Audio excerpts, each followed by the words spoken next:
नमस्कार, मैं हूं आपके साथ ज्योति कन्नौजिया। आइए नजर डालते हैं दिन भर की फटाफट खबरों की ओर। स्वामी प्रसाद मौर्य के खिलाफ जारी गैर जमानती वारंट के मामले में हाईकोर्ट की लखनऊ पीठ से राहत नहीं मिली। कोर्ट ने यह कहते हुए मौर्य की याचिका खारिज कर दी कि पहली नजर में उनके खिलाफ आरोप है जिन पर ट्रायल कोर्ट में ही विचार हो सकता है। इस टिप्पणी के साथ कोर्ट ने परिवार की कार्रवाई समेत उनके खिलाफ जारी गैर जमानती वारंट निरस्त करने के आग्रह वाली याचिका खारिज कर दी है। सीएम योगी ने कहा कि होली और रामनवमी के मौके पर पश्चिम बंगाल सहित देश की कई गैर भाजपाई सरकारों में हुए दंगे चिंता का विषय हैं। जनता को यह सोचना चाहिए कि रामनवमी या दूसरे धार्मिक पर्वों पर शांतिपूर्ण ढंग से चल रही शोभा यात्राओं को जो सरकारें सुरक्षा नहीं दे पा रही हैं, वह सरकारें बहन बेटियों को सुरक्षित कैसे रखेंगी। दिल्ली के मंत्री और आप नेता सौरभ भारद्वाज ने एक बार फिर केंद्र सरकार पर हमला बोला। उन्होंने कहा कि तिहाड़ जेल में बंद दिल्ली के मुख्यमंत्री अरविंद केजरीवाल की हत्या की साजिश रची जा रही है। कहा कि तिहाड़ जेल के डीजी ने एम्स के पत्र लिखकर कहा कि हमें एक शुगर विशेषज्ञ की जरूरत है। उन्होंने कहा कि न केवल भारत में बल्कि कई अंतर्राष्ट्रीय मीडिया देख रहे हैं कि किस तरीके से एक चुने हुए मुख्यमंत्री की हत्या की साजिश केंद्र सरकार कर सकती है। दिल्ली में लोकसभा चुनाव के प्रत्याशी सोशल मीडिया पर एक दूसरे को टक्कर दे रहे हैं। उम्मीदवार घोषित होने के बाद से ही सभी प्रत्याशियों के फॉलोअर्स की संख्या में तेजी से इजाफा हुआ है।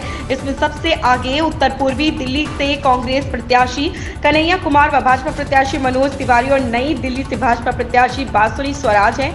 उम्मीदवार घोषित होने के बाद एक्स पर बीते 7 दिन में रोजाना औसत 2000 फॉलोअर्स कन्हैया कुमार के बढ़े हैं। वहीं इसी मंच पर एक महीने में मनोज तिवारी और बांसुरी स्वराज के फॉलोअर्स की संख्या हर दिन औसतन 224 व 121 बढ़ी है। कांग्रेस नेता सचिन पायलट की दक्षिण से साफ उत्तर से हाफ टिप्पणी पर केंद्रीय मंत्री अनुराग ठाकुर ने पलटवार किया। अनुराग ठाकुर ने कहा कि सभी ने देखा है कि विधानसभा चुनाव में राजस्थान से कांग्रेस का सफाया कैसे हो गया। ऐसा इसलिए है क्योंकि कांग्रेस अपने वादों को भूल गई है। सत्ता में आने के बाद कांग्रेस चुनाव जीतने के लिए किसी भी स्तर तक गिर सकती है। देश के कई राज्य प्रचंड गर्मी से तप रहे। जम्मू कश्मीर, हिमाचल और उत्तराखंड के साथ ही उसके साथ के लगते तराई वाले राज्यों को छोड़कर पूर्वी, मध्य और दक्षिण भारत के कम से कम 15 राज्य प्रचंड गर्मी और लू की चपेट में है। सुबह के 10 बजते ही दोपहरी जैसी गर्मी महसूस होने लग रही है। पूर्वी उत्तर प्रदेश, पश्चिम बंगाल के गंगा तट के इलाकों, छत्तीसगढ़, महाराष्ट्र, बिहार और ओडिशा जैसे राज्यों के कई क्षेत्रों में अधिकतम पारा 42 से 45 डिग्री सेल्सियस पर पहुंच गया है।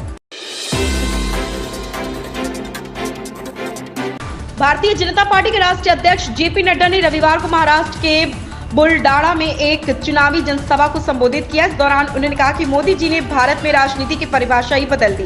पहले राजनीति केवल झूठे वादों और वोट बैंक के बारे में थी, लेकिन अब पीएम मोदी जी के नेतृत्व में राजनीति मतदाताओं के प्रति जिम्मेदारी के बारे में है। अब यह वोट बैंक की राजनीति नहीं बल्कि रिपोर्ट कार्ड की राजनीति है।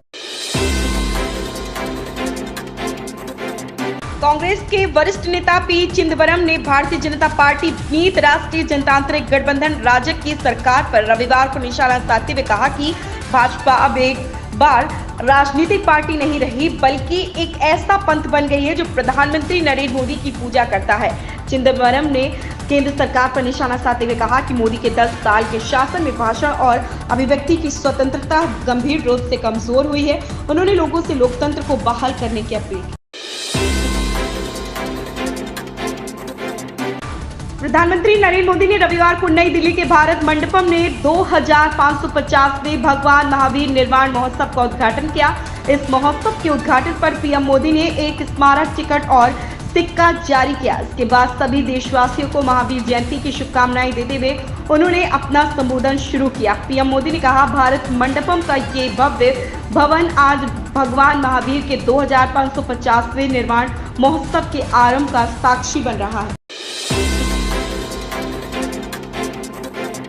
इस साल की सबसे बड़ी साइंस फिक्शन फिल्म कल की 2898 एजी के मेकर्स ने रविवार को फिल्म से अमिताभ बच्चन का नया पोस्टर रिलीज किया। मेकर्स ने फिल्म से अमिताभ का जो नया लुक शेयर किया है उसमें वो पुराने मंदिर में बैठे नजर आ रहे हैं। वो सूरज की रोशनी की तरफ उम्मीद भरी निगाहों से देख रहे हैं। इसे शेयर करते हुए मेकर्स ने लिखा, अब समय आ गया है कि आपको इस किरदार की जानकारी मिले। इन खबरों में बस इतना ही, बने रहें हमारे साथ।